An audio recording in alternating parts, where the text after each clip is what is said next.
there any advice that you would give to college players that are having success right now? We come across a lot of players who are good, and they have aspirations of playing at the pro level. Maybe is there any advice you give to those players who are like somewhat content with just being good? They're like I said, they're all conference players. They're the best player on their college team. They're at the highest level, but there's a big jump at the pro level. Is there any advice that you would give to those players who may need to step up their game even more?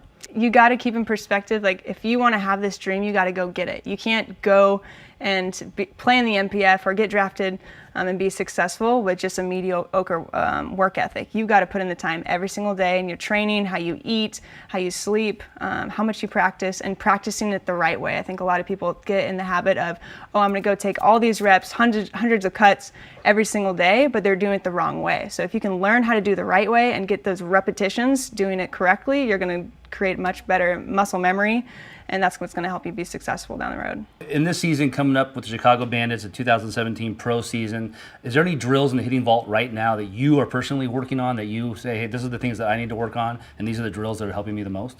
The drills that I'm working on now are the bat path drill, the seesaw, and the separation drill, which I feel really helps me with my lower half.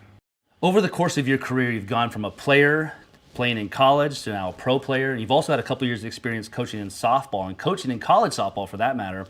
What is some advice that you've gotten as a player or even as a coach that you've been wanting to pass on to the next generation of hitters and players? Coach White had a great saying that I think has stuck with me and helped me get to where I am today, and it's just control the controllables.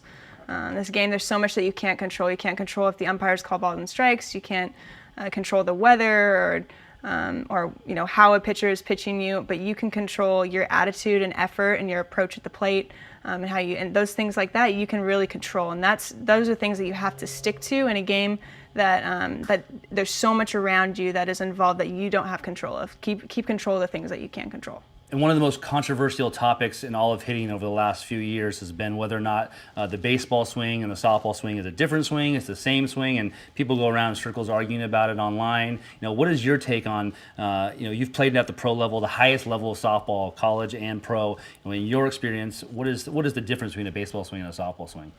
I think there's next to no difference between the two. If you look at the elite level softball swing and compare it to the elite level of baseball, the swings are almost identical. Now, there's the stereotypical softball swing that you'll see in amateur, and that is very different than baseball. But at the highest level of softball, there's next to no difference between the two swings.